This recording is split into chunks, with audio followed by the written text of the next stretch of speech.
पश्चिम घाटातील जैवविविधतेचे आगार मानल्या जाणाऱ्या आंबोली दोडामार्ग संवर्धन राखीव क्षेत्रात वन्यजीवांची बेकायदेशीर शिकार करणाऱ्या टोळ्यांवर वन विभागाने मोठी धडक कारवाई केली आहे। 2 वेगवेगळ्या कारवायांमध्ये 8 आरोपींना अटक करण्यात आली असून 2 संशयित फरार असल्याची माहिती समोर आली आहे।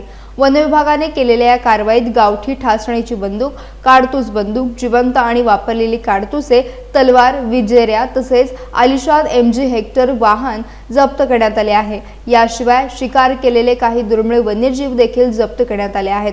तपासादरम्यान सर्वोच्च संरक्षण प्राप्त साळींदर, माऊस डियर अर्थात गेळा किंवा पिसोरी आणि एशियन पाम सिव्हेट अर्थात फटकुरा या दुर्मिळ वन्यजीवांची शिकार झाल्याचे उघड झाले। आंबोलीच्या घनदाट जंगलात रात्रीच्या अंधारात विजेरीच्या प्रकाशात शिकार करणाऱ्या टोळ्यांचा पाठलाग करून वन विभागाने त्यांना रंगेहात पकडले।